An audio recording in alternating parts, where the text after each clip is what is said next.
Hi guys, இந்த வீடியோல ஏதோ ஒரு டெக்ஸ்ட் பத்தி எப்படி ஆப்ஸ்ல கிளிக் பண்ண பார்ப்போம். And only இந்த ப்ராசஸ் ஃபைல் வேணும்னு வெச்சுக்கங்க. கீழ டிஸ்கிரிப்ஷன்ல இருக்க டவுன்லோட் லிங்க் இருக்கு. அதை கிளிக் பண்ணி டவுன்லோட் பண்ணிக்கலாம். ஓகே guys, இப்போ ஸ்ட்ரைட்டா வீடியோக்குள்ள போலாம். புதுசாக ஒரு டெக்ஸ்ட் லேயர் ஒன்று கிரியேட் பண்ணிப்போம் சாப்னு. ஓகே, நம்ம இதை சென்டர் அலைன்மெண்ட் பண்ணிக்கலாம். இப்போ நம்ம புதுசாக ஒரு அட்ஜஸ்ட்மெண்ட் லேயர் கிரியேட் பண்ணி இதை ரீநேம் பண்ணிக்கலாம் எஃபெக்ட்ஸ்னு.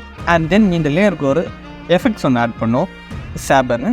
அண்ட் இந்த எஃபெக்ட்ஸில் கஸ்டம் கோர் போய்ட்டு இன்னொரு டைப் வந்து நம்ம டெக்ஸ்ட் லேயர் நம்ம சேஞ்ச் பண்ணுறோம் சாப்லேருந்து. அண்ட் தென் டெக்ஸ்ட் லேயரை வந்து நம்ம சாப் டெக்ஸ்ட் லேயர் நம்ம லிங்க் பண்ணுறோம். அண்ட் தென் இதோட ப்ளூ இன்டென்சிட்டி வந்து 25%, ஃப்ரண்ட் வந்து 0.25, பேஸ் 0.25 அண்ட் சைஸ் வந்து 2.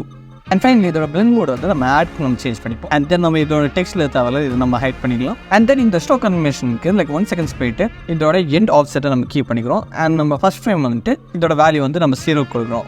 ஸோ இப்போ அதை ப்ரீவியூ பண்ணி பார்த்தோம்னா நமக்கு இந்த மாதிரி படம் ஸ்மூத்தான அனிமேஷன் கிடைக்கும். That's it guys. உங்களுக்கு இந்த மாதிரி ஆப்ஸ் டிப்ஸ் அண்ட் ட்ரிக்ஸ் தெரிஞ்சுக்கணும் நம்மளோட பேஜ் ஃபாலோ பண்ணுங்க.